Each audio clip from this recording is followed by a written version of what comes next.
Hi, Water Signs, Cancer, Pisces, and Scorpio. Welcome po sa ating channel at from Daily Gabay Tarot Reading for September 27, 2023. Please be reminded that this is general reading po. So, maaari kayong makarelate o hindi. Just take what resonates. Gamitin ang reading na ito bilang gabay lamang.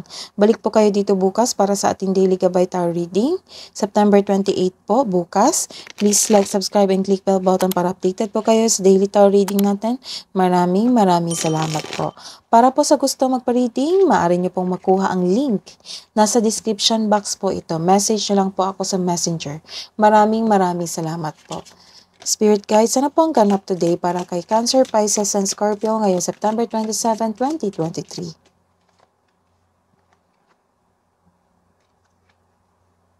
Kasama nyo yung father nyo ngayon? Or tito, kuya? May lakad kayo? Or nagbanding kayo? You're taking time of your community, your family, your culture. Nagkaroon ng teamwork dito.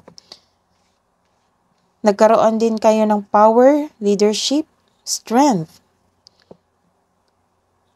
Some of you are leader dito sa teamwork na ito. Or nagkaroon kayo ng reunion, kayo po ang nag-facilitate.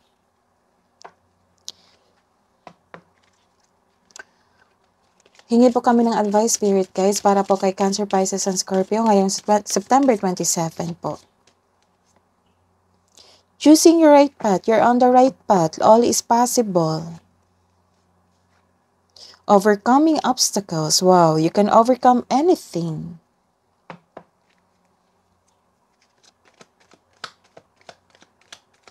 Ano pong energy today ni Spirit guys? Ano pong energy today ni Cancer, Pisces, and Scorpio ngayong September 27, 2023?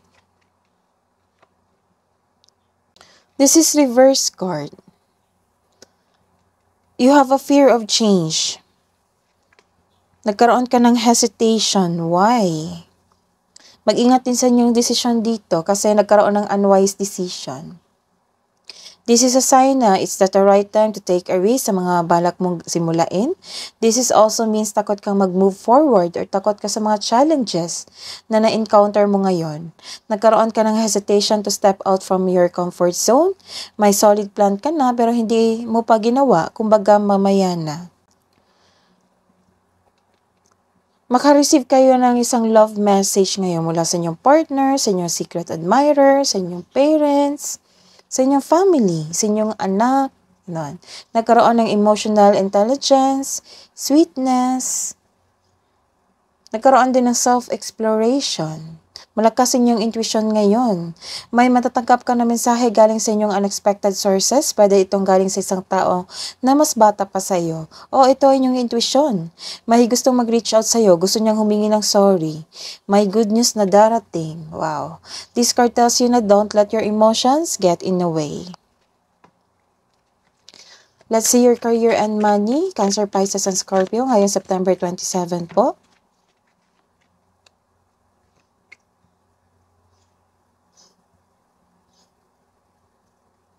This is reverse card. Nagkaroon po kayo ng isang labis na pagmamalabis. May kakilala kayong arrogante or mayabang.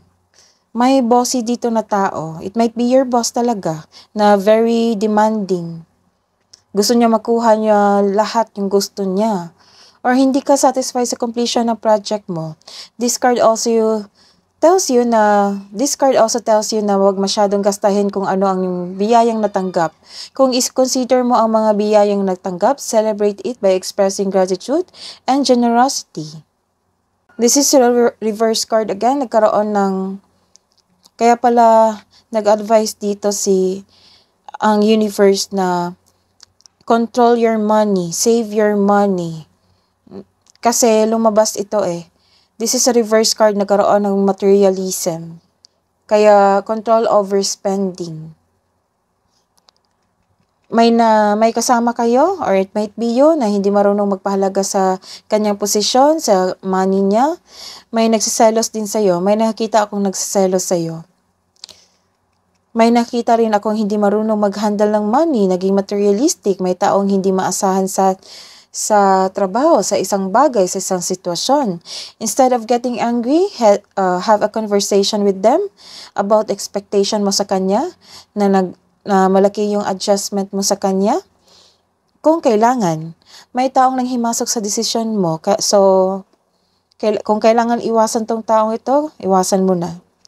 Let's see your love and romance para po kay Cancer, Pisces, and Scorpio ngayong September 27, 2023.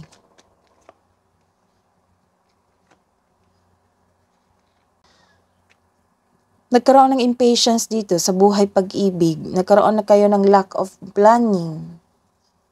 This is a reverse card. Naiipit ka na at mabilis na pagkilos mula sa isang lugar na sobrang kaguluhan.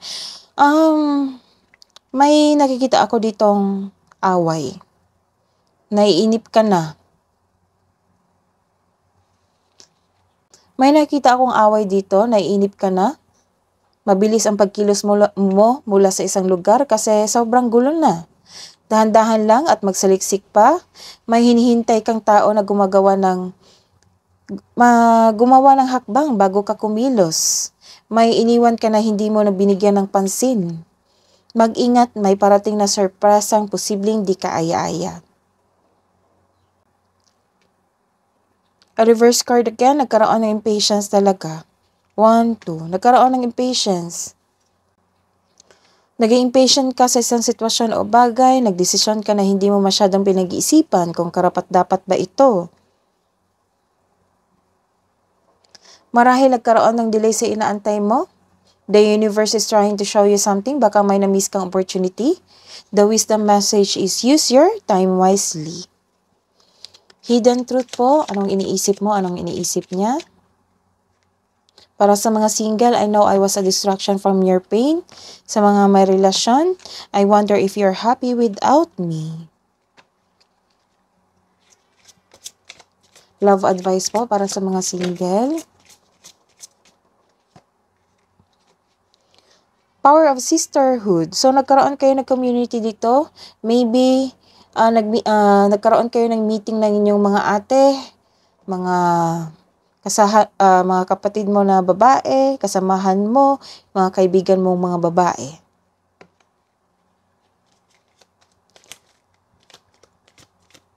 Love advice po para sa mga couple. Clarity. Take time to think about your situation to gain clarity. Kaya pala nag-iisip ka ngayon. Surrender. At times we must surrender the old before something new can enter our lives. Let go and all will work out. And all will work out. Kabo ang advice po para kay water signs sa araw na ito, September 27. Bring love into the situation. Advice from Archangel Raziel. I am helping your spiritual side to awaken fully so you can clearly see heaven, love, clairvoyance. That is your reading today. Water signs, please like, subscribe, and click bell button for notification para po updated kayo sa daily tarot reading natin. Maraming salamat po.